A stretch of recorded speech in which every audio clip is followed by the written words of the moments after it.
को उनकी सिचुएशंस को डेनिग्रेट करने का ये भी एक बहुत बड़ा कारण है इंडस्ट्रियल एज में सर।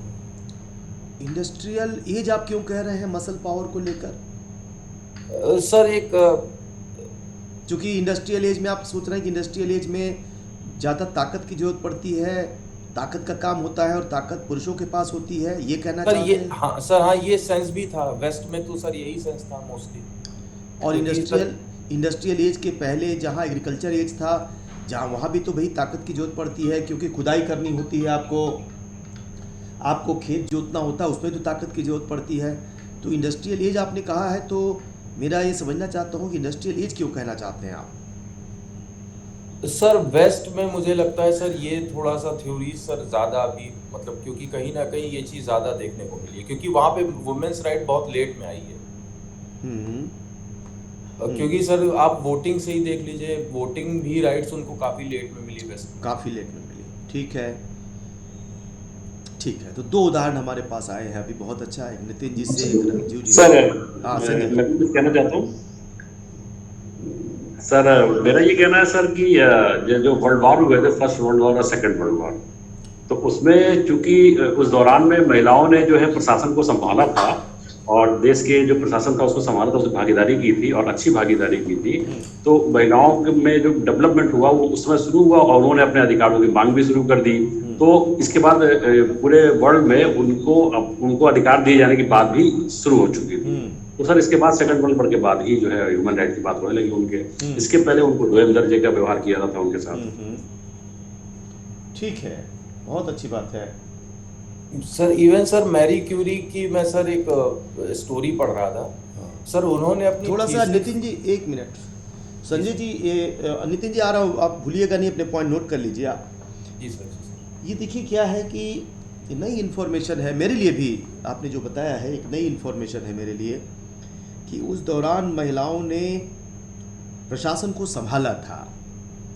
तो आपने कहीं पढ़ा है इस बारे में या कहीं और? जी सर, आपने मैंने पढ़ा है सर कि चूंकि वर्ल्ड वार में तो सारे जो पुरुष वर्ग था वो युद्ध में व्यस्त हो गया था, तो हाँ लोकल जो प्रशासन था उसको कौन संभालेगा। जी। तो महिलाएं उसके लिए आगे आई, तो वो अधिकार तो तब उन्होंने देखा कि महिलाएं भी सशक्त हो सकती हैं और कुछ कर सकती हैं। सर यही वजह है सर कि 1920 में सुनने में आया था कि पहली बार जो है जो ब्रिटेन में राइट टू वोट उनको मिला था सर। ठीक है, बहुत अच्छा। जी ये जो है बहुत अच्छा, मैंने इसको नोट भी कर लिया है। ठीक है, तो अगर कुछ विस्तार से आप कर सकें इस पर, मेरा कहना है कि छोटा सा पेपर आप खुद भी लिख सकते हैं लीगल कंटेक्स्ट में, इस पृष्ठभूमि को लेते हुए। ठीक है, कि कैसे जो है दो तरह की चीज़ें हैं। एक तो ये है कि हमारे मन में भाव आ गया कि भाई सब बराबर हैं और बराबरी का व्यवहार करना चाहिए। दूसरा है कि महिलाओं ने अपने आप को प्रूव किया। आप एक दूसरा तरीका बता रहे हैं कि सिचुएशन ऐसी बनी जिसमें महिलाओं ने फिर से अपने आप को प्रूव किया कि वो एरियाज, वो क्षेत्र जो कि परंपरागत रूप से माने जाते थे कि वो पुरुषों के क्षेत्र हैं, वहाँ महिलाओं को अवसर मिला, उन्होंने अपने आप को साबित किया। तो उसके बाद से उनको तो विचार लोगों का बदल गया कि नहीं नहीं, ये हमारे दिमाग में जो बात है कि अरे वो कैसे करेंगी, वो तो घर में रहती हैं, चौका बर्तन करने वाली हैं, उनकी कोई ट्रेनिंग नहीं है। इसके बाद भी वो, कोई और उदाहरण आपको मिलेगा तो पूरे सत्र के दौरान या अभी कल तक हम हैं, I am interested to know what is new about it. अगर आपको मिल जाता है, अभी मिल जाता है अभी बताएंगे आप। हाँ, और सर एक बात और कहना चाहता था हाँ बताइए। कि इसके अपोजिट में कुछ लोग जैसे ये कहते हैं कि नहीं नहीं, महिलाएं तो शुरू से सतत मतलब ताकतवर रही हैं। जैसे हमारे यहाँ इंडियन कल्चर में बहुत महिलाओं के नाम लिए जाते हैं, जो ये थी वो थी वगैरह वगैरह। तो सर एक ह्यूमन नेचर है कि अगर बहुत से लोगों के बीच में कोई एक व्यक्ति जो थोड़ा पावरफुल दिखता है तो उसको साथ रख लिया जाता है, उसके साथ खो लिया जाता है। तो वो महिलाएं सर ऐसी थी, सशक्त थी, जो कुछ बदलाव ला सकती थी, तो उनको ऊंचा दर्जा देके अलग कर दिया गया। मुझे ऐसा लगता है, और बाकी महिलाओं को उसी दर्जे में रखा गया, दोयम दर्जे के साथ व्यवहार किया गया। पुरानी बात मैं कहना चाहता हूँ। ठीक है, ठीक है, चलिए ठीक है, बढ़िया है। ये भी आइडियाज़ हैं, यही तो है sir free trade off ideas का, यही होता है कि हम नई नई बातें, तो मैं भी नोट कर रहा हूँ। आपसे भी अनुरोध करूँगा कि अपनी चीज़ें आप नोट करें। नोट करना एक जो है हमारे कल्चर का पार्ट होना चाहिए, खास करके एकेडमिक। तो मैंने तो 3 पॉइंट नोट कर लिया है, नाम के साथ नोट कर लिया है कि राजीव जी ने क्या कहा है, और नितिन भाई ने क्या कहा है, और उनको मैंने रोक भी दिया था, अभी उनसे बात करूँगा, और संजय गुप्ता जी ने क्या कहा है। हाँ, चौथा कौन बोलना चाहते हैं? सर एक मैं सर और एग्जांपल सर रिसर्च से रिलेटेड लेना चाह रहा हूँ। सर मैरी क्यूरी ऐसे ही थी सर, स्कैंडिनेवियन कंट्री की एक वुमेन थी। सर उन्होंने अपना रिसर्च प्रपोजल काफ़ी यूनिवर्सिटीज़ में रखा। पहले तो उनको तो रिजेक्ट कर दिया क्योंकि वो वुमेन थी सबसे पहले। और फिर सर बहुत लास्ट में जो उनके हस्बैंड थे वो शायद एचओडी थे किसी जगह के, उन्हीं से सर उनका फिर लव अफेयर भी हुआ। उन्होंने उनकी रिसर्च प्रपोजल में साथ में वर्क भी करा, और सर उसके बाद इन्होंने वो रेडियम का इन्वेंशन करा था। और सर वो पहला एग्जाम्पल था एक वुमेन्स के ऊपर जो सबसे पहले रिसर्च में और एक पब्लिक डिस्कोर्स में आके उन्होंने रिसर्च करी, पीछे छिप के रिसर्च नहीं करी। और सर वहाँ पे उन्होंने विन करा। ये भी एक सर बहुत बड़ा एग्जाम्पल। हाँ, बहुत बड़ा एग्जाम्पल, सच में बहुत बड़ा। Very good, very good. चलिए, उनको सर नोबेल भी मिला फिर उसके बाद, वर्ल्ड वॉर के बाद। ठीक है, बहुत अच्छा, ठीक है। चलिए, और भी कुछ लोग कोई उदाहरण देना चाहते हैं? हमारा प्रश्न जिसकी हम तलाश कर रहे हैं वो ये है कि ये जो एक कॉमन सेंस अभी लगता है कि मानव अधिकार का मतलब तो होता है कि मानव के लिए अधिकार, तो इसके बारे में इतनी क्यों डिक्लेरेशन की ज़रूरत क्या पड़ गई? क्या कॉमन सेंस की बात, कॉमन सेंस से काम नहीं चल रहा था? तो जो बात हम लोगों ने अभी तक जिस निष्कर्ष पे पहुँचे हैं हम, कि एक निष्कर्ष तो ये है कि कुछ ऐसे लोग होते हैं, शासक होते हैं, जो खुद ही डिसाइड कर देते हैं कि कौन सुपीरियर रेस है और कौन जो है इन्फीरियर रेस है। ठीक है, तो हम लोगों ने देखा कि जर्मनी में ये निर्णय कर दिया गया कि कौन सुपीरियर, मतलब सुपीरियर रेस का मतलब सुपीरियर ह्यूमन बीइंग कौन है। ह्यूमन बीइंग में ही हायरार्की दो बना दी गई, ये one hierarchy and second hierarchy and third hierarchy, और first one is superior than others. ये जो हायरार्की है ये कोई वहीं तक सीमित नहीं रही। और अभी जैसे कि नितिन जी ने कहा कि इवन महिलाओं में भी कुछ हायरार्की बनी रही, कि जो महिलाएं पावर के साथ जुड़ी हुई थी वो एक हायरार्की में रही, और उनकी तुलना में जो पावर के साथ नहीं जुड़ी थी, जो मतलब राजा रानी की बेटियां नहीं थी, उनके साथ एक दूसरे तरह का व्यवहार होता था। ये भी एक हायरार्की है और इसकी भी संभावना हो सकती है, इसमें कोई शक नहीं है। इस तरह की हायरार्की थी, यानी कि दोनों बराबर हैं, ये बात नहीं सोची जा सकी उस समय। और जो है तीसरी बात ये थी कि इवन इफ शासक जो है ऐसा नहीं सोचे, समाज ऐसा सोचते, एक तो शासक सोचने लगता है, दूसरा समाज ऐसा सोचता है। समाज जो है, जो कंजर्वेटिव सोसाइटी है, वो उसका एक बड़ा वर्ग जो है वो बहुत दिनों से सोचता रहा है कि महिलाएं ये काम नहीं कर सकती ड्यू टू वन रीज़न और अदर रीज़न। और विश्व युद्ध में जब मौका मिला तो ये पता चला कि नहीं, वो बराबर काम कर सकती है। तो एक जो वहाँ भी एक हायरार्की बनी हुई थी काफ़ी दिन तक कि उनको वोट क्यों देना। अरे वो मतलब कि वोट देकर कैसे वोट देंगी वो, उनको क्या पता दुनिया कैसे चलती है, उनको क्या पता राजनीति क्या चीज़ होती है, उनको वोट की राइट देकर क्या करोगे आप।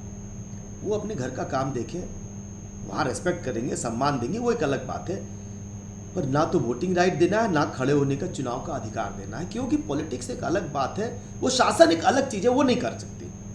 ये भी एक हायरार्की है, एक कैटेगरी है, फिर दूसरी कैटेगरी है, फिर तीसरी कैटेगरी है।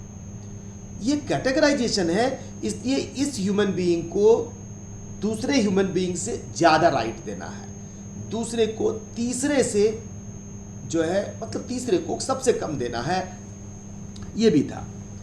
चौथी अगर आप आ जाएं तो धर्म भी हो गया, चौथा धर्म भी हो गया। मैं पूछने वाला हूं अभी कि 1 2 3 क्या है, ध्यान रखिएगा अभी, ठीक है।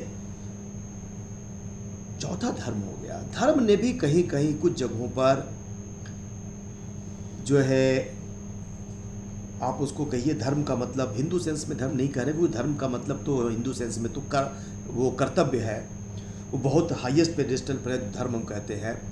धर्म का मतलब यहाँ है जो विश्वास है, हमारा फेथ है। उस फेथ ने भी कई जगह इस तरह से कहा है कि महिलाओं को, उसने कहा है या उनके जो इंटरप्रिटेशन करने वालों ने कहा है। मिसाल के तौर पर क्रिश्चियन फिलॉसफी में कहा गया कि women is a product of sin, वो तो पाप की उपज है, तो पाप की उपज है तो उसको दूर दूर रखना है। जो हम लोग हिंदू समाज में भी जो हम लोग मानते रहे हैं, जब विवाह की बात होती है तो आपको ध्यान होगा, कभी कभी लोग कहते हैं कि भाई इसकी शादी कराइए, बड़ा पुण्य मिलेगा, कल्याण करिए, ऐसे एज इफ ये जो है, मतलब पुरुष का विवाह करना कल्याण का काम नहीं है, महिला का विवाह करना कल्याण का काम है। क्योंकि उसमें वो भाव नहीं है कि आप कोई पवित्र काम कर रहे हैं, ये भाव हो सकता है, पर कुछ जगहों पर ये भाव है कि अरे भाई अब ये किसी तरह करा दीजिए, उसका कल्याण कर, जैसे एक दया का भाव है उसके प्रति एक दया का भाव है कि वो तो बस अब जैसे हम एक हम दया करते, मेरी दया पे चलने वाली चीज, आपकी दया पे चलने वाली चीज है वो, उसका कोई अपना सेल्फ एस्टीम नहीं है, उसका कोई अपना अस्तित्व तो नहीं है। ठीक है, अब इसका भी भला कर दीजिए, रास्ते में कोई जा रहे हैं, एक भीख मांगने वाले देखिए, चलो उसका भी भला कर दिया हमने। ठीक है, वो राइट का विषय नहीं है। ठीक है, तो ये भी हम महिलाओं के मामले में कहते रहे हैं, पहले कई बार कहा गया है कि अरे जरा सा उसका भी देखिएगा और उसका भी भला कर दिया जाए। तो हम इक्वल पेडेस्टल पे नहीं मान रहे हैं उसको। मैं ये नहीं कह रहा हूँ कि ये बात अभी भी है, पर कई जगह अभी भी कई जगह है, पहले काफ़ी रहा है ये। तो समाज ने भी, और इसलिए हमारे समाज में मतलब कि पहले रहा हो ना रहा हो, ये विवाद का विषय, इसकी चर्चा करेंगे समय निकलेगा तो, लेकिन उसको लड़के की तरह नहीं पढ़ाएंगे। लड़का तो आगे वंश चलाएगा, लड़का हमें जो है वो हमारे पायस ऑब्लिगेशन को पूरा करेगा।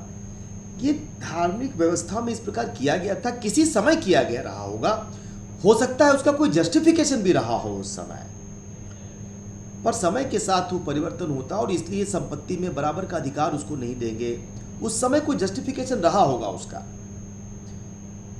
ठीक है, तो समाज, तो इस तरह चार तरह की बातें हम लोगों ने देखी। एक तो शासक वर्क करता है, हायरार्की बना देता अपने मन से, उसका कोई लॉजिक नहीं होती, क्योंकि ताकत होती है, ताकत के साथ सब जाना चाहते हैं। बिल्कुल सही कहा, शासन हो गया एक। दूसरा हो गया कि जो हमारी धर्म है, धर्म का मतलब फेथ से है, यहाँ धर्म का मतलब जो धर्म हम भारत के संदर्भ में जो धर्म की बात करते हैं वो निधारयति धर्म नहीं, धर्म यतो धर्मस्ततो जय नहीं, वो धर्म नहीं, जो पंथ ही से कह लें आप, हमारे विश्वास जो है, जो परंपराएं हैं, उसमें ये बात लिखित अलिखित रूप से आ गई है। तीसरा, समाज में वो चीजें आ गई हैं, पढ़े लिखे लोग भी मानते हैं कि ये चीजें ठीक नहीं है, पर वो उसको कंटिन्यू कर रहे हैं, तो समाज में एक्सेप्टेबिलिटी उसकी हो गई है। लड़की के लिए भैया पैसा जमा करो, शादी करनी है, बेटी आ गई, तो इसलिए भ्रूण हत्या की चीजें आरंभ हो गई, क्योंकि शादी के लिए पैसा जमा करना, उसके अलावा भी कारण है, ऐसा नहीं है कि वही कारण है। ऐसा बताते हैं कि पहले के समय में, खास करके मुगल आक्रांताओं के बाद में उनकी सुरक्षा को संकट हो गया, तो वो भी एक कारण था। पर वो कारण था, तो अभी हरियाणा में क्या कारण है, अभी मेट्रोपॉलिटन सिटीज में क्या कारण है? ठीक है, एक ये भी कारण है कुछ जगहों पर, कि कई कारण है, मैं ही नहीं कह रहा हूं। एक सामाजिक वो भी है कि भाई लड़का होना चाहिए, लड़का हमारे वंश को आगे चलाए। तो शासक हो गया, समाज हो गया, परंपराएं हो गई और पंथ हो गए। ये चार चीजें मुझे समझ में आती हैं जो कि हायरार्की बनाती हैं, मानवों के बीच में हायरार्की, कैटेगराइजेशन करती हैं। ये स्लीपर कोच है, ये फर्स्ट एसी है, ये सेकंड एसी है, थर्ड एसी है, तो इस तरह की हायरार्की बनी हुई है। इसलिए मानव अधिकार का डिक्लेरेशन आवश्यक था, क्योंकि मानव अधिकार का डिक्लेरेशन एक ही लाइन कहता है, मानव मानव होने के नाते जो अधिकार उसको मिलने चाहिए वो मिलने चाहिए। बस आप आप ऊपर में हैं कि नीचे हैं कि बीच की हायरार्की में हैं, हमें इससे कोई मतलब नहीं है। आप हायरार्की बनाते हैं, बनाओ, पर बराबर का अधिकार दो। हायरकी बनाने का कोई एक रीज़न होना चाहिए। अगर कोई रीज़न नहीं है तो वो हायरकी मान्य नहीं है। और मानव अधिकार की घोषणा ने जो 1948 में यूडीएचआर के लिए माध्यम से आई, उसने यही बात कही कि मानव अधिकार का मतलब मानव होने मात्र से, किस कास्ट का है, किस रिलीजन का है, किस सेक्स का है, किस जुरिस्डिक्शन का है, किस एज का है, किस रंग का है, इससे ये जो है इसका लिमिटेड रोल है। अधिकार, मानव अधिकार में इसका रोल 0 है और इसलिए डिक्लेरेशन आवश्यक है। तो फर्स्ट क्वेश्चन हम लोगों ने ये किया सोल्व कि मानव अधिकार की इतनी चर्चा जो है, ये सामान्य सी कॉमन सेंस की बात है, इसको लिखने की क्या जरूरत थी। जैसे कि हम लोग जो है किसी क्लास में जाते हैं, स्टूडेंट होते हैं, खड़े हो जाते हैं, गुड मॉर्निंग बोलते हैं। अभी जैसे शुरू हुआ गुड मॉर्निंग बोला, थैंक यू बोलते हैं। कहीं लिखा हुआ है क्या? लिखा तो नहीं है। क्यों? कॉमन सेंस की बात है, सामाजिक संस्कार है, एटिकेट है, इसको लिखने की जरूरत थोड़ी पड़ती है। तो यही मैं कह रहा था कि मानव अधिकार शब्द जो है, इसको लिखने की क्या जरूरत पड़ गई? ये जरूरत पड़ी क्योंकि ये 4 लोग, 4 से ज़्यादा भी हो सकते हैं, चौथा कोई पांचवा हो तो वो भी आप बताइएगा कि नहीं सर पांचवी भी एंटिटी है जो इन चारों से थोड़ी सी अलग हो सकती है, ओवरलैपिंग हो सकती है, कोई बात नहीं। वो सर अगली थर्ड जेंडर वाली एंटिटी के लिए आज के संदर्भ में, थर्ड जेंडर वाली एंटिटी के लिए तो उनको भी तो सर ह्यूमन राइट्स प्राप्त हैं रिस्पेक्टिव ऑफ मेल और फीमेल जेंडराइजेशन। हाँ, तो वो जो है ये एक और कैटेगरी है। हम लोग जो है मानव अधिकार की चर्चा करते हैं, अपने लिए बराबर अधिकार चाहते हैं, महिलाएं भी बराबर अधिकार चाहती है, पर थर्ड जेंडर आता है तो उनका मजाक उड़ाते हैं। ठीक है, तो ये जो कैटेगरी है, तो जो लोग इनलाइटेंड लोग हैं वो भी ऐसा करते हैं। तो इस प्रकार कुल मतलब ये हो गया कुल मिला के कि the human right movement wants to demolish the hierarchy among human beings. This hierarchy is based on religion, race, caste, language, place of birth, creed, orientation, sexual orientation, etc. etc. 1948 UDHR declaration says that human rights means rights just because you are a human being. What are those rights? Right to equality है, right to life है, हर एक को जीने का अधिकार है। आपको है वैसे हमें है, वैसे किसी को भी है। तो इसलिए therefore this declaration was essential. Why? Because there were contrary declarations. So this declaration has countered all those declarations and became a tool, became a very strong instrument to present a counter narrative that when you are doing, we are making, you are practicing this type of hierarchies among human beings, you are going against a value, a civilizational value. I am not going on democracy because democracy is not always available. Civilization is there, a modern value indeed. तो आप सबको बराबर मानेंगे, इसलिए मानव अधिकार की इस घोषणा की आवश्यकता। और महिलाएं, चूंकि सेक्स की दृष्टि से वो डिस्क्रिमिनेशन बहुत ज्यादा रहा। हाँ संजय जी बताइए। सर मेरा ये सोचना है कि जो ह्यूमन राइट जो की शुरुआत जो हुई है, उसका रीजन एक ये भी है कि जो 19वीं और 20वीं शताब्दी में जो विश्व के जो सारे देश थे वो लोकतंत्र होते जा रहे थे, क्योंकि इसी लोकतंत्र में ही संभव है ह्यूमन राइट की बातें करना, बाकी किसी तंत्र में संभव ही नहीं है।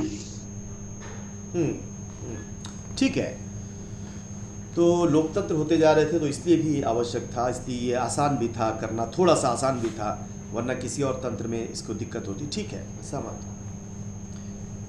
नाउ वाई वीमेन, ये चर्चा अब हम कर रहे हैं, लेकिन इसके पहले चूंकि आपने लोकतंत्र की बात कही है, वहाँ आसान था, इसलिए मैं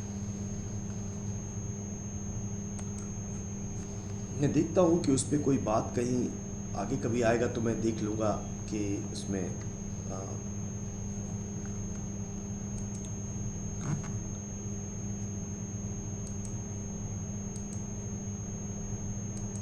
स्लाइड ढूंढ रहा था, लेकिन आगे स्लाइड आगे देखेंगे। लोकतंत्र की जो मॉडर्न लोकतंत्र की जो जर्नी है, अगर हम देखना चाहें सांविधानिक जर्नी, तो आप कहां से आरंभ करेंगे?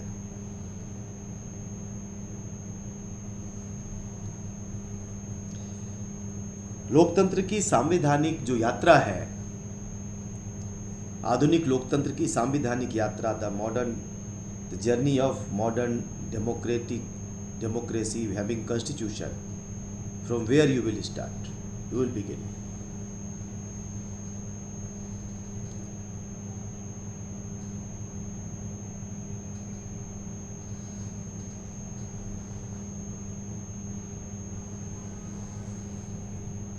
थोड़ा सोचिए, सोच के मुझे बताइए कि कहाँ देख रहे हैं आप इस जर्नी को, कहाँ से उसकी शुरुआत हो रही? मुझे लग रहा है साफ कब लोग जानते हैं। हाँ बताइए, कोई भी बताए आप में से।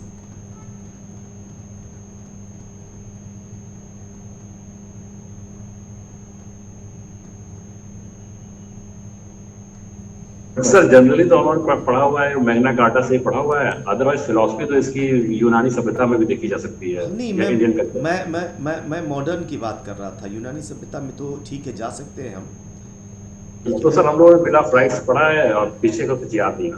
पीछे का कुछ याद नहीं है, मैं बहुत आगे की बात कर रहा हूँ आपसे। आप पीछे मैग्ना कार्टा चले गए 1215 में, लेकिन वो तो लोकतंत्र की शुरुआत वहाँ कहाँ दिखती है? सर फ्रेंच रेवोल्यूशन से मानिए। फ्रेंच रिवॉल्यूशन से मान सकते हैं, ठीक है। चलिए, कब का है फ्रेंच रिवॉल्यूशन? 1789 के आसपास। मैं उसके पहले की बात करना शुरू कर रहा हूँ, इसलिए तो बहुत अच्छा है। अमेरिका ने अपना संविधान बनाया 1787 में, 1787 में संविधान की रचना हुई। संविधान की जब रचना होती है, लेकिन सर फ्रेंच रेवोल्यूशन 1779 का है। 79 का है, ठीक है जी जी। बिल्कुल ठीक है, आप पहले कह रहे हैं, लेकिन रिवॉल्यूशन, फ्रेंच रिवॉल्यूशन तो ठीक है।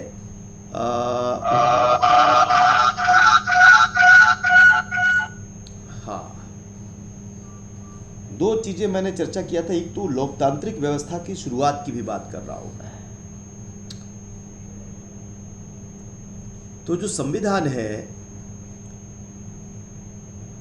अमेरिका से शुरू करते हैं, क्योंकि दो तीन कारण है। एक तो अमेरिका का जो संविधान है, उस संविधान में लोकतांत्रिक व्यवस्था की भी बात की गई। संविधान जो है एक फॉर्मल फॉर्म में बनाने का प्रयास भी किया गया, और कुछ दृष्टि से वो यद्यपि फ्रेंच रिवॉल्यूशन से तो वो प्रभावित था, पर उससे अलग था।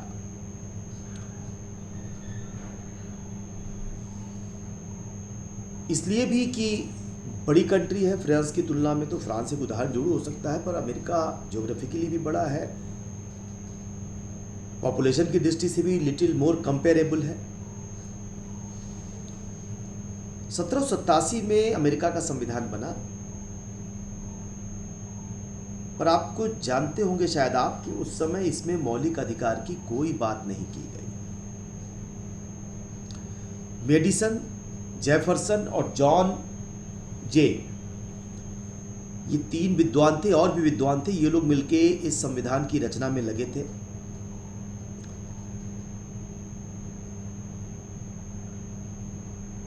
और ऐसा तो है नहीं कि ये इक्वलिटी की कंसेप्ट को नहीं जानते थे, क्योंकि फ्रेंच रिवॉल्यूशन में ये बात आ चुकी थी। डिस्क्रिमिनेशन क्या होता है वो खुद उसको भुगत चुके थे अंग्रेजों के शासन में, कॉलोनी थी ऑलरेडी अमेरिका।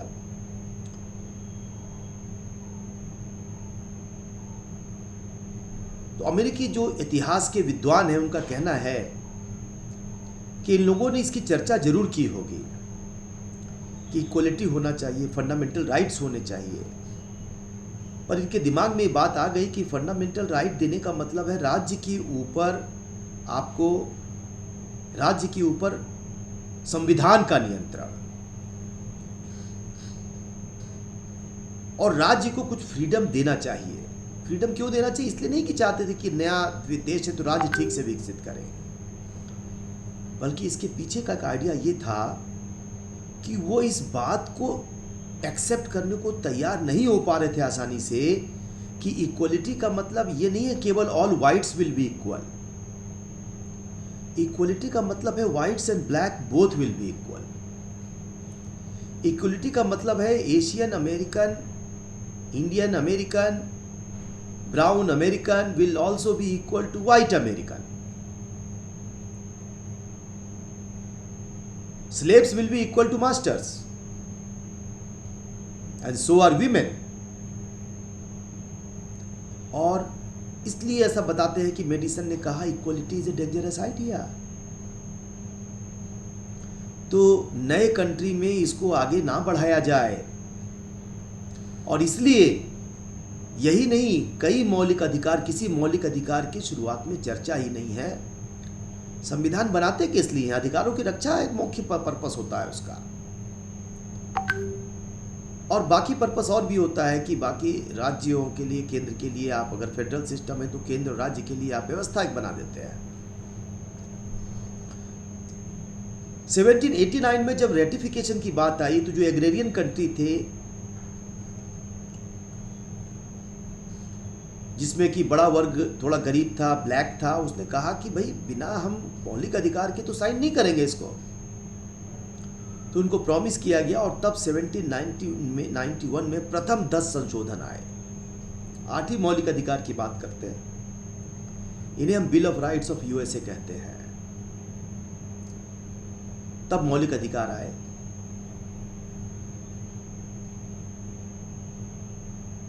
पर क्या राइट टू इक्वलिटी तब आ गया? तब भी नहीं आया। Equality was a dangerous idea. उनके दिमाग में था हायरकी है ह्यूमन बीइंग में। संविधान आ गया तो क्या हुआ? देश स्वतंत्र हो गया तो क्या हो गया? डेमोक्रेसी आ गई तो क्या हुआ? हायरकी तो है। कुछ लोग ने डिवाइन राइट थ्योरी भी दिया। अरे भगवान ने ही काला बनाया है, हमें गोरा बनाया है तो हमें सुपीरियर समझते हैं, वरना हमें भी काला बना देता। उनको गरीब बनाया है तो भगवान ने बनाया है। तो इसलिए मौलिक अधिकार, जो इक्वलिटी का मौलिक अधिकार है, तब तक नहीं आया। 1857 में भारत में प्रथम स्वतंत्रता संग्राम हुआ। अमेरिका में भी एक स्वतंत्रता संग्राम लड़ा गया। एक व्यक्ति ने लड़ा, उसका नाम था ड्रेड स्कॉट। केस का नाम है Dred Scott case. Dred Scott जो है वो एक स्लेव था। स्लेवरी परमिसेबल थी, इंस्टीट्यूशन से परमिसेबल थी, मना नहीं किया गया था। जैसे सामान खरीदते बेचते हैं वैसे स्लेव को भी खरीद बेच सकते थे आप। ड्रेड स्कॉट को एक मालिक ने खरीद लिया। कुछ राज्यों में अनुमति थी, कुछ राज्यों में अनुमति नहीं थी। उसका मालिक जो है उसे लेकर के दूसरे राज्य में चला गया, वहां पर स्लेवरी परमिसेबल नहीं थी। ड्रेड स्कॉट ने कहा कि मैं दूसरे राज्य में चला गया हूं, वहां स्लेवरी परमिसेबल नहीं थी, तो मैं फ्री आदमी हो गया, फ्री मैन हूं, मुझे फ्री कर दिया जाए। ओनर ने कहा कि नहीं नहीं, मैंने तुझे खरीदा है, मेरे पास तो राइट है इसका, मैं प्रॉपर्टी ओन कर रहा हूं, ओनरशिप राइट थोड़ी खत्म हो गई हमारी। दुर्भाग्य की बात है कि अमेरिका की सर्वोच्च अदालत ने भी मालिक का ही साथ दिया। कहा हाँ, Dred Scott can not get equal citizenship, क्योंकि लॉ जो हमारा है वो पार्लियामेंट ने लॉ ही ऐसा बनाया है जिसमें कि इक्वल सिटीजनशिप नहीं है। तो जब इक्वल सिटीजनशिप नहीं तो हम क्या करें? हम हस्तक्षेप नहीं कर सकते। They can not become equal citizen. तो जिस हायरार्की को वहां के संविधान के निर्माताओं ने जीवित रखा, जिसको पार्लियामेंट रिमूव नहीं कर पाई, जिस हायरार्की को राज्य की विधायिकाओं ने जारी रखा, सर्वोच्च न्यायालय ने दुर्भाग्य से उस पर अपनी मुहर लगा दी। काला अध्याय था मानव के इतिहास का, ड्रेड स्कॉट का जजमेंट। उसके बाद इसका इंपैक्ट तो पड़ा ही। लिंकन ने इस अवसर को सामने ले गए लोगों के साथ, चुनाव लड़ा, चुनाव में विजयी हुए। बहुत बड़ा मुद्दा था स्लेवरी। अल्टीमेटली 13वें संशोधन से स्लेवरी खत्म हुई। 14वें संशोधन से 1868 में राइट टू इक्वलिटी, बराबर का अधिकार बना कि भाई हर आदमी बराबर है। आप देख सकते हैं अमेरिका में ये जो है ये हायरार्की थी। ये हायरार्की केवल ब्लैक और व्हाइट को लेकर नहीं थी, मेल और फीमेल को लेकर भी थी। इक्वल वोटिंग राइट नहीं थे वहां पे अमेरिका में भी। आपने बताया इंग्लैंड में भी नहीं थी। 1920 के आसपास मिली, 100 साल पहले। ये सब स्वतंत्र देश थे, लोकतांत्रिक देश थे। इनका अपना संविधान था, संविधान नहीं था तो संवैधानिक व्यवस्था थी। अपने आप को गर्व करते थे वे। तो ये हायरार्की थी, संवैधानिक देशों में भी ये हायरार्की थी। और इसलिए चूंकि महिलाओं के साथ ये डिस्क्रिमिनेशन होता था, इसलिए आवश्यक था कि इस तरह की डिक्लेरेशन किए जाए।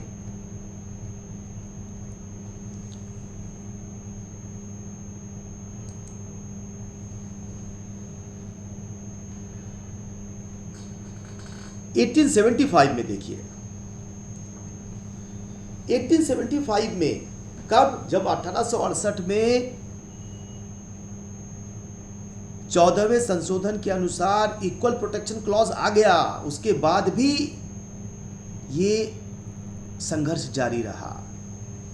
सुप्रीम कोर्ट ने माइनर वर्सेस हैपरसेट में कहा कि 14वां संशोधन जो है महिलाओं को वोटिंग राइट नहीं देता और इसलिए स्टेट डिस्क्रिमिनेशन परमिसेबल है।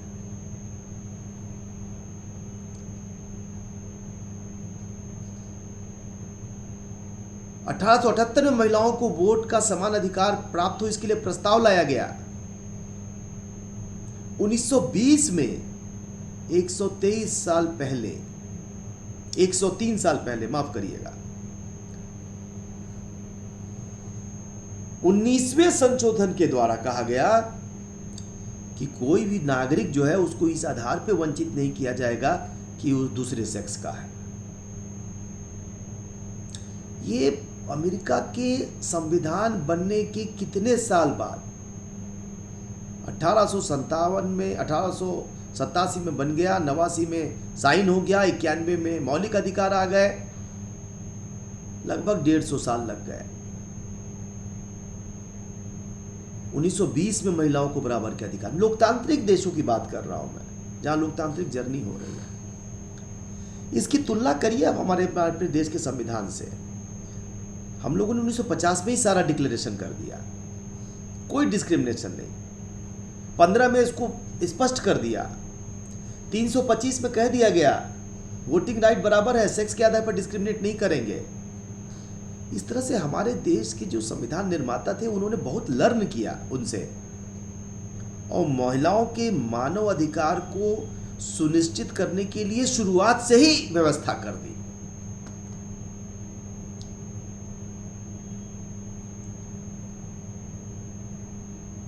तो पश्चिम में जो समानता का सिद्धांत था वो सेलेक्टिव नेचर का था। जर्नी तो शुरू हुई, पहले तो बिल्कुल ही हायरार्की थी, बाद में कुछ जर्नी शुरू की उन्होंने समानता की, तो सेलेक्टिव समानता थी। धीरे धीरे करके वो उसको समान बनाने का प्रयास किए। इंग्लैंड में देखते हैं 1800 में एक्ट ऑफ यूनियन आ गया ग्रेट ब्रिटेन का, लेकिन महिला पुरुष के बराबर नहीं है, यही दर्शन था वहां पर। 118 सालों तक वहां पर ब्रिटिश महिला को वोट देने का अधिकार नहीं था।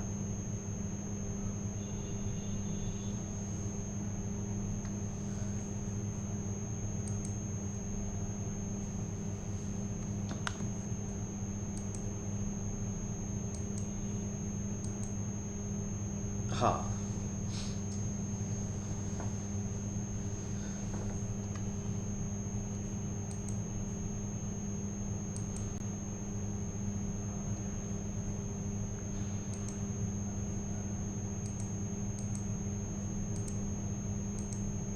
मैं स्लाइड बदलने का प्रयास कर रहा हूँ। स्लाइड ये आपकी ओर से मैं देख रहा हूँ, मेरे तरफ से स्लाइड बदल रही है, आपकी ओर से स्लाइड नहीं बदल रही है। मैं ट्राई कर रहा हूँ उसको बदलने का, क्यों नहीं बदल रही मैं समझ नहीं पा रहा हूँ।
Parliament qualification of women act 1918 आया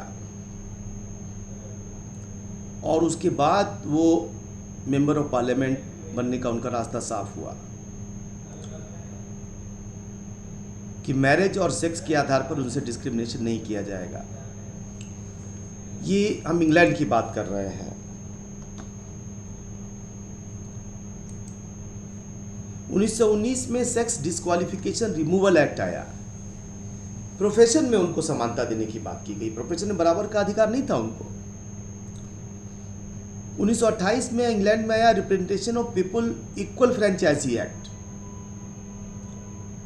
ऑक्सफोर्ड में 1920 में, कैलिफोर्निया यूनिवर्सिटी में 1940 में उनको फुल मेंबरशिप मिल पाई। पहले पार्शियल मेंबरशिप मिलते थे, क्योंकि वही बात थी कि भाई लड़की है, इतना पढ़ के क्या करेगी।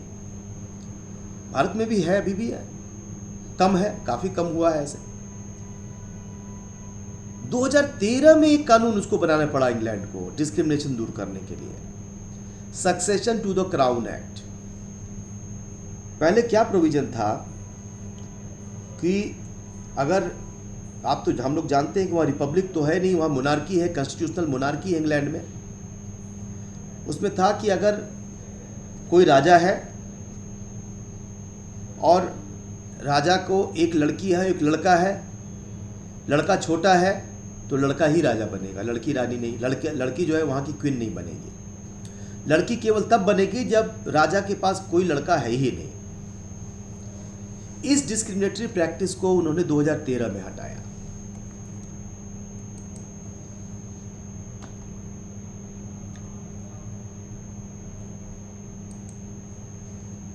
तो महिलाओं के जब मानव अधिकार की हम बात करते हैं तो उसका कोई सीमित अर्थ नहीं है, उसका एक सांगोपांग अर्थ है, इसका एक समग्र अर्थ है। शारीरिक, आर्थिक, शैक्षणिक, नौकरी में, विधिक, राजनीतिक, धार्मिक, आध्यात्मिक, मनोवैज्ञानिक, आंतरिक रूप से सब तरह से उसके हम समानता की बात करते हैं।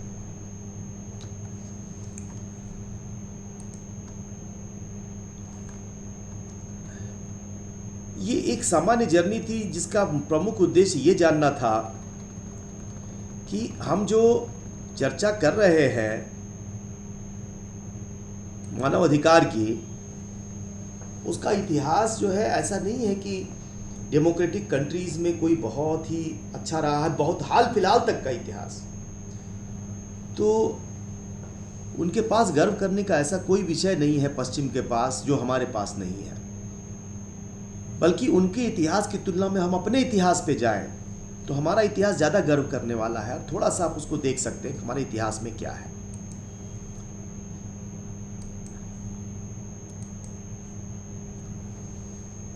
जो शाक्त ट्रेडिशन है हमारे यहाँ, परंपरा, वो कहती है कि शिव और पार्वती वो बराबर है।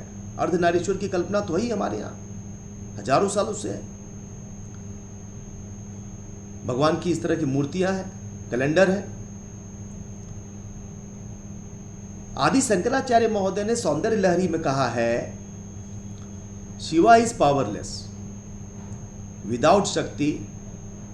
शक्ति नहीं है तो पावरलेस है शिव। हम संहारक कहते हैं, पर शंकराचार्य कह रहे हैं कि संहारक है या उद्धारक है तो केवल तभी है जब शक्ति उनके साथ है। The two are complementary to the point that they are indistinguishable. उनमें आप अंतर नहीं कर सकते, शिव और शक्ति में, महिला और पुरुष में, स्थिति में उनकी। They are equal in every respect, हर तरह से बराबर है वो। बीट एबोट, अधिष्ठान, उनके रहने की जगह है, वह भी वहां भी बराबर है। ऑक्यूपेशन, अनुष्ठान, कोई काम कर रहे हैं बराबर है वो। कंडीशन, अवस्था, जिस स्थिति में है बराबर है वो। फॉर्म, रूप में बराबर है। नेम, नाम में भी बराबर है। ओरिजिनल सोर्स अगर आप देखना चाहें तो ये देख सकते हैं, ये उनका है। इसमें कहा गया है कि Shiva becomes capable of creating universe only when united with Shakti, otherwise he is incapable of even stirring without Shakti. How then one who has not acquired merit either in this and or previous births worship you or even praise you who is adored even by Vishnu, Shiva, Brahma and others? आपकी जो महिला की जो सम्मान है वो भगवान भी करते हैं। ये उसका अलग अलग अर्थ बताया गया है जानने समझने के लिए। देखिए हमारे यहाँ शक्तिपीठ का कंसेप्ट है, 51 शक्तिपीठ है। कई जगह लोग कई और तरह की बातें कहते हैं, पर है इस तरह की शक्तिपीठ पूरी तरह से महिलाओं की, उनकी शक्ति, उनकी पूजा, उनके सम्मान की जो है वो मतलब द्योतक है। भगवान का नाम हम लेते हैं हमारे यहाँ, हमारी संस्कृति में जब भगवान का नाम लेते हैं तो लक्ष्मी नारायण, शिव पार्वती, सीताराम, राधे श्याम कहते हैं। महिला का नाम पहले लेते हैं। स्वाहा, अक्सर हम लोग जब कहते हैं स्वाहा कोई बात कहते हुए, अग्नि की धर्म पत्नी रही है स्वाहा, उनको हम, उनका रोल है, लीडिंग रोल है उनका। हम देखें पवन वर्मा जी का एक आर्टिकल है, जो पवन वर्मा सिविल सर्वेंट भी रहे हैं, राज्यसभा के मेंबर भी रहे हैं, पार्टी के लीडर भी रहे हैं एक पार्टी के। आप उनकी किताब या उनकी जो आर्टिकल है पढ़ सकते हैं। हम आगे भी देखें तो हम लोग देखिए कॉमन सेंस की बात है। प्रॉपर्टी में कहते हैं माता लक्ष्मी हम कहते हैं, ज्ञान में हम माता सरस्वती कहते हैं, जिनके अभी हम लोगों ने फरवरी में ही बनाया है, जिनकी जयंती। शक्ति के लिए माँ दुर्गा के नाम लेते हैं हम। कलर की दृष्टि से माँ काली को हम भक्ति करते हैं। कलर का कोई डिस्क्रिमिनेशन कभी नहीं किया हम लोगों ने हमारे एंशिएंट सिविलाइजेशन में। माँ गंगा का नाम लेते हैं हम जल के लिए, लैंड के लिए पृथ्वी माता का नाम लेते हैं, फूड के लिए अन्न देवी का नाम लेते हैं। कहीं पुरुष का नाम नहीं लिया गया इनमें। पुरुषों का नाम है ऐसा नहीं है, लेकिन ये सब केवल ये दिखाने के लिए कि बराबर का ही रोल रहा है हमारे एंशिएंट सिविलाइजेशन में इनका।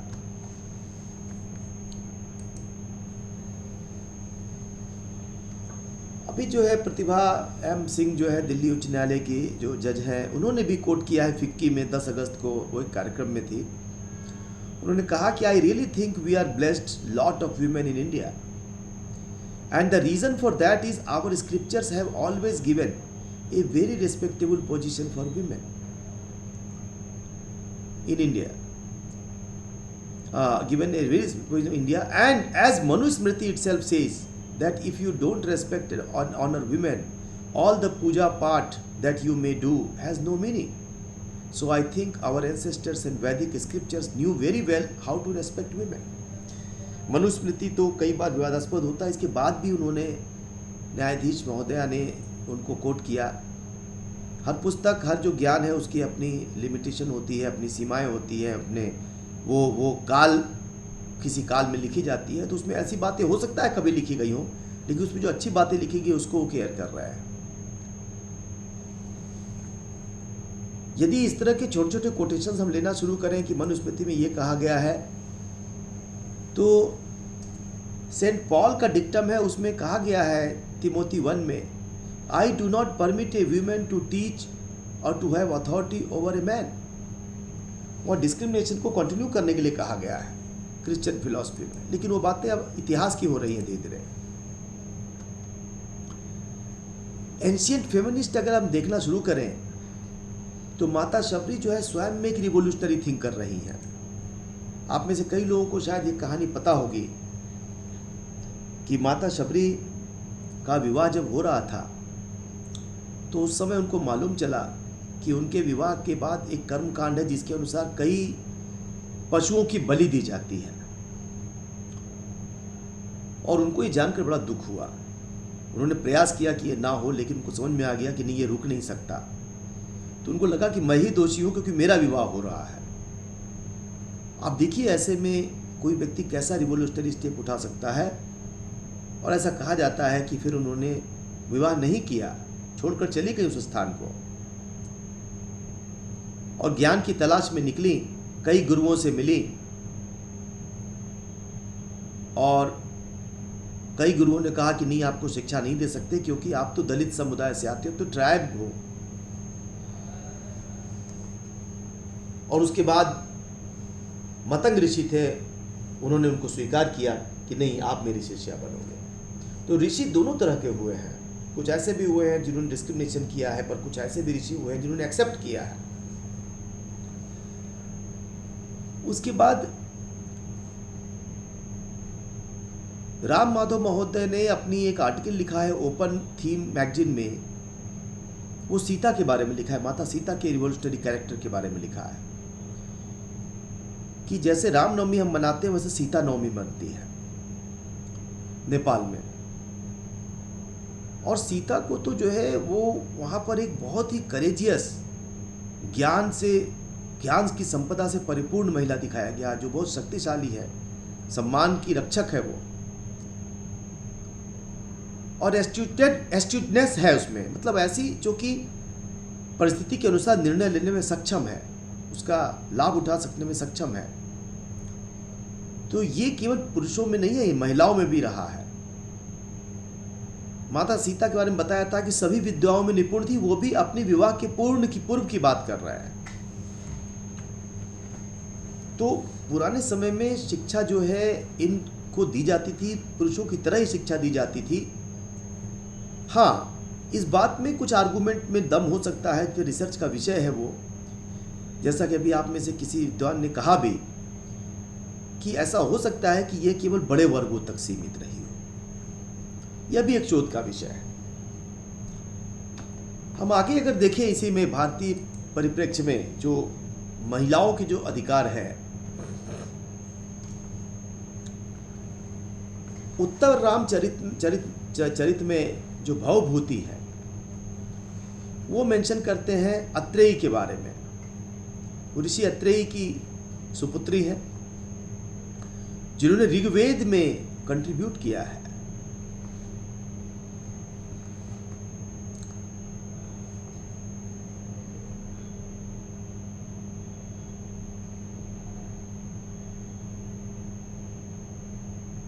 ऐसा भी कहा जाता है कि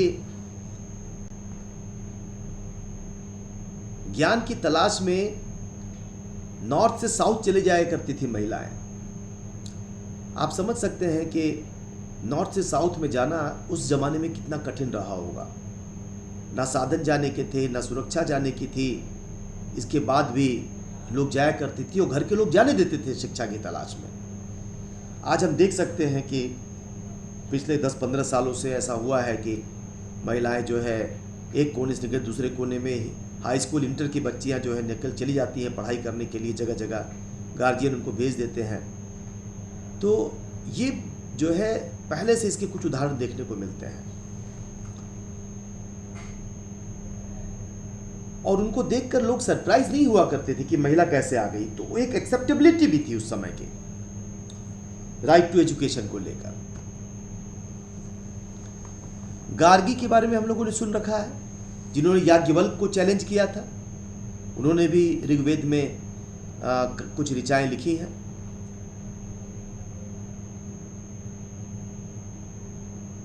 गार्गी के बारे में कहा जाता है कि वो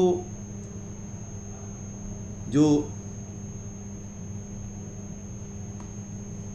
यंग एज में चीज़ों को पढ़ रही थी, वैदिक लिटरेचर पढ़ती थी, वैदिक फिलॉसफी पढ़ती थी, और ये तो किसी राजा की पुत्री नहीं थी, ये तो महात्मा की पुत्री थी, ऋषि की पुत्री थी।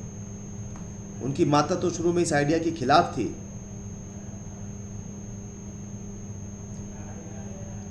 वो भी चाहती थी कि वो गृहिणी बने, विवाह हो उसका, लेकिन उनके पिता ने उनको ज्ञान दिया।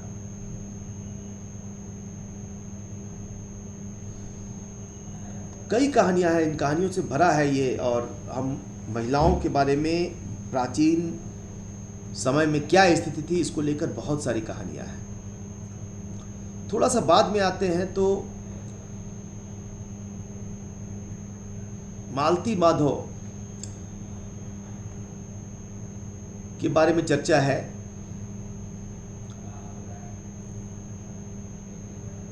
ये गुरुकुल में ये एडमिशन लेना चाहते थे ये लोग, और ले सकते थे एडमिशन, लिया उन्होंने एडमिशन। लड़कियां पढ़ने जाया करती थी गुरुकुल में उस समय।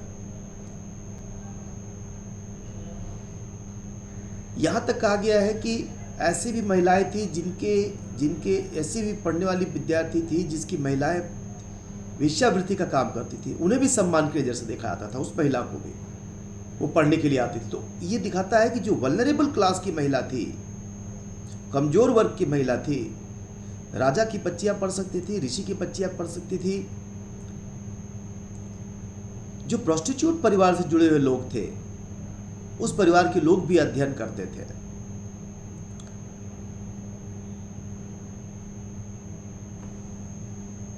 तो सामान्य महिलाएं भी, उनके बारे में भी ऐसे दृष्टांत हैं कि वो अध्ययन करती थी, एजुकेशन उनके साथ था, एजुकेशन प्राप्त किया उन्होंने। ऋग्वेद है, उपनिषद है, इसका उदाहरण मैंने पहले दिया ही है आपको। गार्गी के बारे में चर्चा है कि वो यद्यपि कि अविवाहित थी लेकिन उनको इंटेलेक्चुअल डिस्कोर्स में इनवाइट किया गया। ये लिबरल, कितने उस समय के लोग कितने लिबरल हुआ करते थे ये दिखलाता है। स्वयंवर, गंधर्व विवाह, ये दिखलाता है कि विवाह करने का अधिकार उनके पास था। कुछ लोगों का कहना है कि यह सीमित था अधिकार, ठीक है, हो सकता है सीमित था, इस बारे में तो आगे शोध नहीं हुआ, कि मेरी जानकारी में नहीं है शोध कि समाज में क्या होता था, लेकिन स्वयंवर तो होता था और उसमें लड़की का जो अधिकार था वो एक बड़ा अधिकार था, वो स्वयं निर्णय करती थी। आप देखिए आर्टिकल 16 जो यूडीएचआर है क्या कहता है, man and women of full age without any limitation due to race, nationality और religion have the right to marry and to found a family. Man and women, केवल मैन को अधिकार नहीं है, वुमेन को भी अधिकार है। They are entitled to equal rights as to marriage, during marriage and its dissolution. Marriage shall be entered into only with the free and full consent of the intending spouses। विवाह जो होगा वो उनके सम्मति से होगा। ये बात यूडीएचआर ने आर्टिकल 16 में रिकॉग्नाइज की है। रिकॉग्नाइज करने की जरूरत पड़ी क्योंकि कई बार हम उनसे सहमति नहीं लेते थे, और ये पुराने समय में भी भारत में भी था।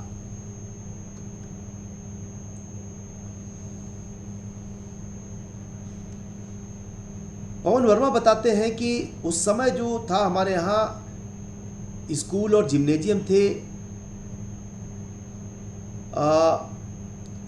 जो आश्रम थे महिलाओं पुरुषों दोनों के लिए खुले हुए थे, और महिलाएं पुरुषों के साथ बैठकर के अध्ययन करते थे।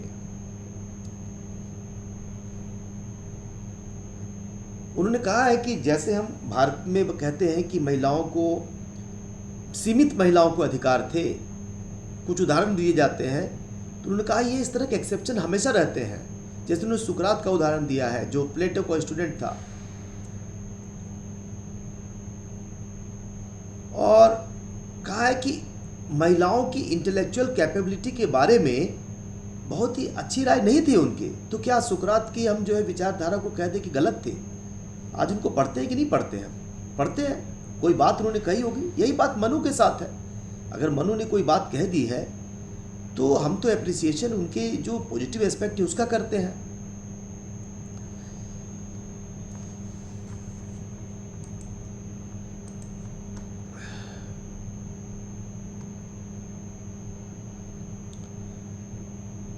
तो हम लोगों ने ये सब चीज़ें अब देख ली हैं। अब हम लोग अगर देखना चाहें तो महिलाओं के अधिकारों पर चर्चा क्यों करना है, इसका जूरिस्प्रूडेंशियल ग्राउंड क्या है, हम लोगों ने देखा कि लोकतंत्र होने के कारण चर्चा करनी है। अभी आप में से कुछ ने बताया कि लोकतांत्रिक देश में ही ये संभव हो पाता है, इसलिए लोकतंत्र है, इसलिए चर्चा होनी चाहिए।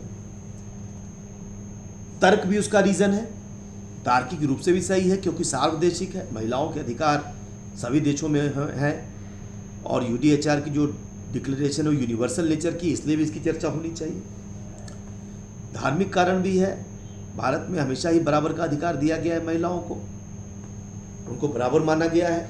हमने देखा कैसे उनको अर्धनारीश्वर माना गया है, कहा गया है कि उनके बिना का अनुष्ठान पूरा ही नहीं हो सकता। लेकिन लोकतांत्रिक व्यवस्था में जो परिवर्तन है वो दो प्रकार का आया है। एक तो जनप्रतिनिधित्व वाला लोकतंत्र होता है और एक संविधानवाद से युक्त लोकतंत्र होता है। 18वीं सदी का जो लोकतंत्र था वो जनप्रतिनिधित्व आधारित लोकतंत्र था। संविधान तो था ही उसमें, पर जनप्रतिनिधित्व आधारित रिप्रेजेंटेटिव डेमोक्रेसी थी। संविधानवाद उसमें नहीं था। संविधानवाद का अर्थ क्या है? संविधानवाद का सीधा अर्थ है कि जो डिस्क्रिमिनेटरी प्रैक्टिसेस हैं जो स्टेट कर रहा है उसके ऊपर चेक होना चाहिए, यही संविधानवाद है। राज्य के ऊपर जो चेक लगाया जाता है उसके पावर पर, पावर चाहे डिस्क्रिमिनेटरी हो चाहे आर्बिट्री, उसके ऊपर जो चेक लगता है वही संविधानवाद है। तो समय के साथ जो है उन पे चेक्स लगे। हम लोगों ने देखा कि कैसे जो है पार्लियामेंट के थ्रू अमेरिका में और बाद में जजमेंट्स के थ्रू जो हायरकी थी उनको ख़त्म किया गया।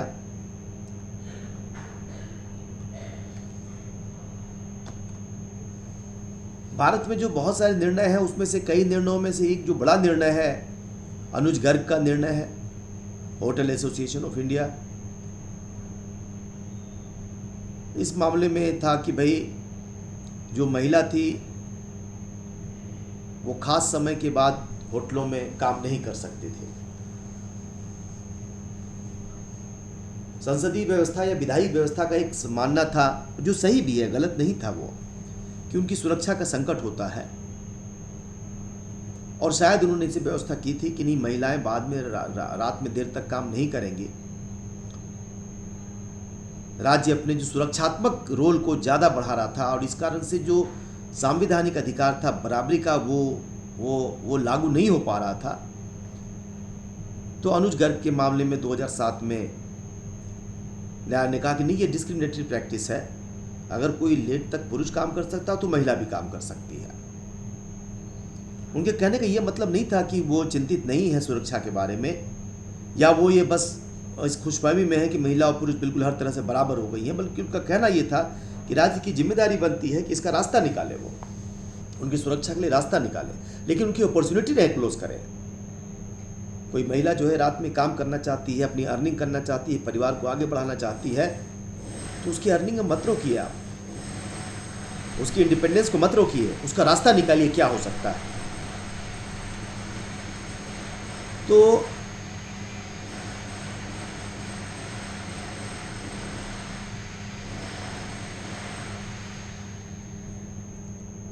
पॉजिटिव स्टेप्स लेने की बात कही गई। ये भी अंतर है 18वीं सदी के लोकतंत्र में और 20वीं और 21वीं सदी के लोकतंत्र में, कि आप केवल उनकी सुरक्षा करना चाहते हैं इसलिए आप उनको कुछ अधिकार से वंचित करना चाहते हैं। ये ठीक नहीं है अप्रोच। और अब अप्रोच है कि मानव होने के नाते जो अधिकार पुरुष को प्राप्त है वही महिला को भी प्राप्त है, और ऐसे में आपको पॉजिटिव स्टेप्स उठाने हैं।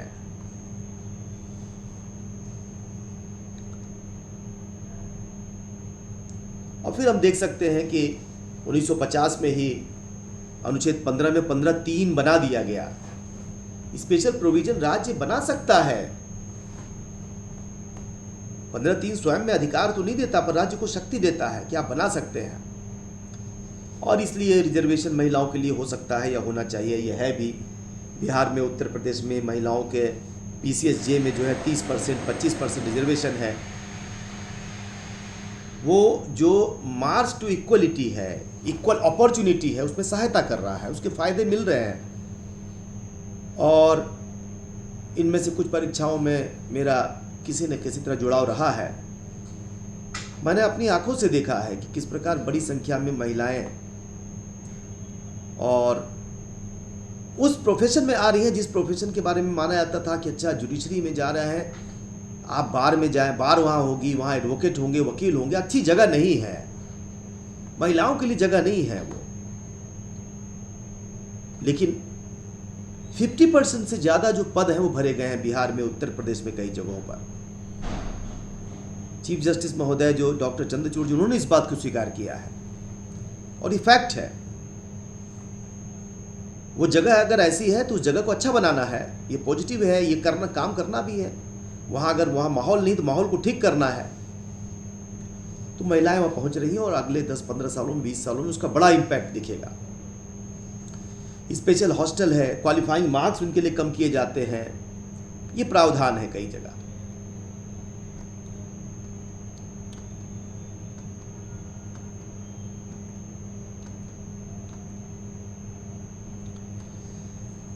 क्योंकि मानव अधिकार के डिस्कशन तो पहले ही हो गया है, बस आपकी मेमोरी को एक बार रिफ्रेश करने के लिए कि मानव अधिकार संरक्षण अधिनियम 1993 की धारा 21D में इसकी परिभाषा दी गई है मानव अधिकार की। हम उसके डिटेल में नहीं जा रहे हैं। भारत में क्या है, मानव अधिकार का जो कंसेप्ट है, जो महिलाओं के संबंध में हम बात करते हैं, तो शुरू से ही कर्तव्यनिष्ठ अवधारणा रही है। हमें सम्मान देना है उनको। महात्मा गांधी ने भी कहा कि begin with charter of duties of human being.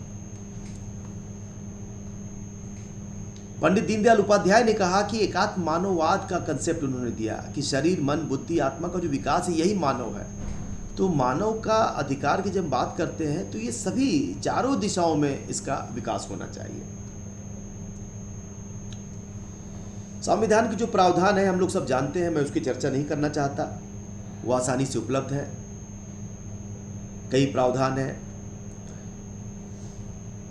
Fundamental duty में भी हमारे प्रावधान है कि महिलाओं की सम्मान के विरुद्ध, गरिमा के विरुद्ध कोई बात नहीं कहेंगे हम। महिलाओं के अधिकार के संबंध में दो तरह का जो है डायरेक्शन है। एक तो रिफॉर्म्स जो है, ऐसे रिफॉर्म्स हुए जिसके कारण लॉ बने, और दूसरी लॉ बने उसके कारण रिफॉर्म हुए। दोनों तरह के डायरेक्शन है। वैसे रिफॉर्म जिसके कारण लॉ बने, महात्मा ज्योतिराव फूले, राजा राम मोहन राय, ईश्वर चंद्र विद्यासागर, नारायण गुरु, पेरियार, ये राइट टू एजुकेशन, इक्वलिटी, इनको लाने के लिए इन्होंने बड़ा संघर्ष किया। कई तरह के इन्होंने आंदोलन चलाए जिसके परिणाम स्वरूप कई तरह के कानून बने। एबोलिशन ऑफ चाइल्ड मैरिज हुआ, सती एबोलिशन आया। तो इस तरह के कानून बने जो आंदोलनों के कारण आए। उन आंदोलनों की उपज ये थी कि भाई संविधान में भी वो रिफ्लेक्शन दिखता है। 15 महिलाएं थी संविधान सभा में, बहुत अच्छी भागीदारी भी रही उनमें से कईयों की। लेकिन ऐसी स्थितियां भी रही कि लेजिस्लेशंस जो है जिसने रिफॉर्म किया, हमने बताया था रिफॉर्म हुआ क्योंकि आंदोलन हुए और लॉ बना। लॉ बने और तब रिफॉर्म हुआ। आप देख लीजिए Hindu code bill doctor Ambedkar साहब लेके आए, जिसका हिंदुओं ने बड़ा विरोध किया उस जमाने में, लेकिन अल्टीमेटली हिंदू मैरिज एक्ट पारित हुआ, मोनोगोमी आ गई, पुरुष महिला दोनों बराबर के अधिकार है, एक ही शादी होगी।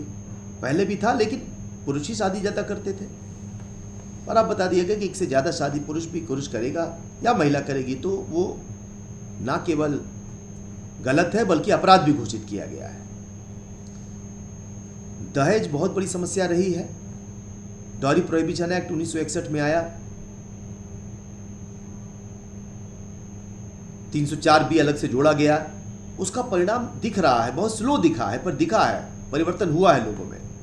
और भी कारण है, ये कानूनी कारण नहीं है, पर परिवर्तन उसके कारण हुआ है। ऐसा नहीं दहेज प्रथा खत्म हो गई है। 1980 में रेप लॉज को लेकर परिवर्तन हुआ,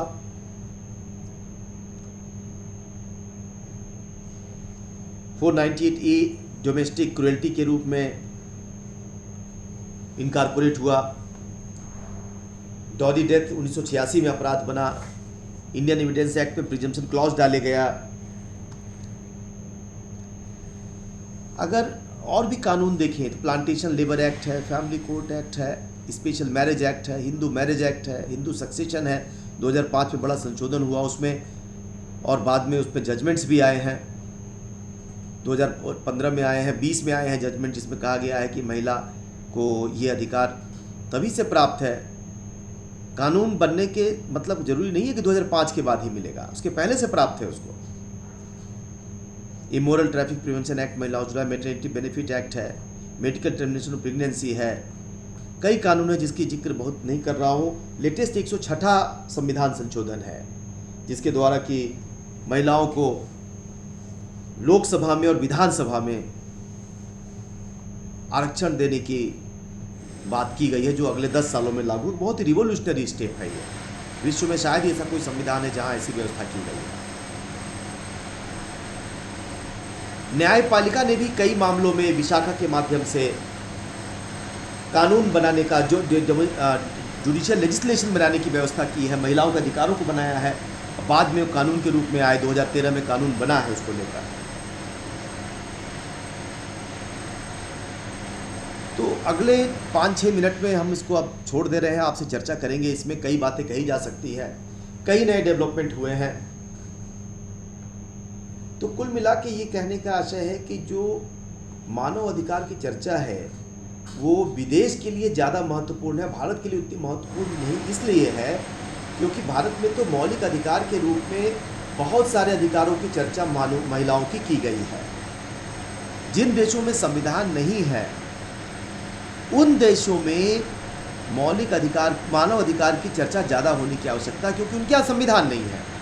हमारे यहाँ तो संविधान में साफ साफ कह दिया गया है कि 14 में बराबरी का दर्जा दे दिया गया, 15 और 16 में सेक्स के अनुसार डिस्क्रिमिनेशन को मना कर दिया गया है, 15(3) में कहा गया अलग से लॉ बनाएंगे आप, 51 क में मौलिक कर्तव्य में बता दिया गया है, डायरेक्टिव प्रिंसिपल्स में महिलाओं के लिए अलग से व्यवस्था की गई है, प्रसूति सहायता के बारे में चर्चा की गई है, और अब तो 106 संशोधन के बाद महिलाओं के लिए विशेष व्यवस्था संविधान में संशोधन करके की गई है। ऐसी व्यवस्था विश्व के पूरे विश्व में शायद ऐसा कोई संविधान जो महिलाओं के बारे में संविधान में इतनी सारी बातें कहता है। एक जो पक्ष इसका है वो ये है कि जैसे जैसे सशक्तिकरण हो रहा है महिलाओं का, तो जैसे चाकू आता है, चाकू जो है हाथ भी काट देता है, सेव भी काट देता है, उसी तरह ये कानून आए हैं तो इनका दुरुपयोग की भी संभावनाएं बढ़ी हैं। कुछ मामलों में 498A के मामलों में, कुछ रेप के केसेस में, खास करके प्रॉमिस ऑफ मैरिज के मामलों में बहुत दुरुपयोग हुआ है। न्यायालय इसको लेके बहुत चिंतित है, लोग चिंतित हैं कि इस तरह के जो कानून का दुरुपयोग नहीं होना चाहिए। इनके दुरुपयोग को लेकर न्यायालय इतना चिंतित हुआ है कि कभी कभी उन्होंने कुछ डायरेक्शन भी जारी किए हैं। अर्नेस्ट कुमार का मामला ले लीजिए, 498A का ही मामला था, कहा गया कि अरेस्ट आप नहीं करेंगे, पहले अरेस्ट हो जाया करते थे, 14 के बाद चीजें बदली हैं। प्रॉमिस टू मैरी को लेकर एक बड़ी दिक्कतें आ रही है, कई मामलों में उसका दुरुपयोग हुआ है, तो इसको भी ध्यान रखने की जरूरत है कि इन चीजों का दुरुपयोग कैसे आप रोक तो सकते नहीं, कैसे कम किया जा सकता है। पॉक्सो के जो कुछ केसेस आ रहे हैं उसमें दुरुपयोग की संभावना दिख रही है। तो मैं इसके साथ ही अब विराम लेता हूं, 2-3 मिनट का समय हमारे पास है, मैं तो और देर तक रुक सकता हूं, 10 मिनट रुक सकता हूं, मुझे कोई दिक्कत नहीं है। आपके प्रश्नों का, आपके कमेंट का, आपके जो और भी आपके जो एग्रीमेंट डिसएग्रीमेंट है उसका स्वागत है।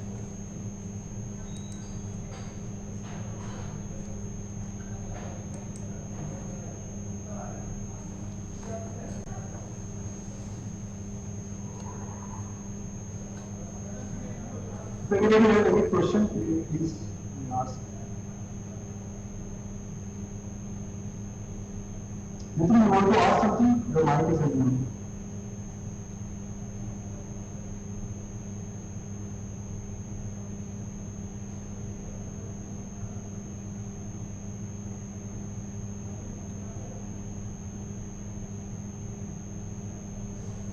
चलिए कोई बात नहीं, लग रहा है कि अब थक गए हैं सब बुरी तरह।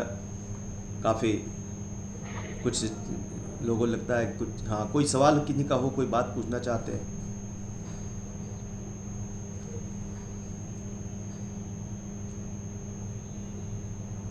सर आई गेस अगर कुछ होगा भी तो अभी आपके साथ सर 2 दिन का लगातार है तो अच्छे से ठीक बोल है, दूंगा कि ठीक है, आपसे ठीक बात है। चलिए कोई बात नहीं, ठीक है। तो विदा लेते हैं, 3 बजे मिलेंगे फिर।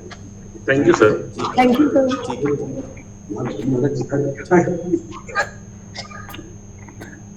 Thank you sir.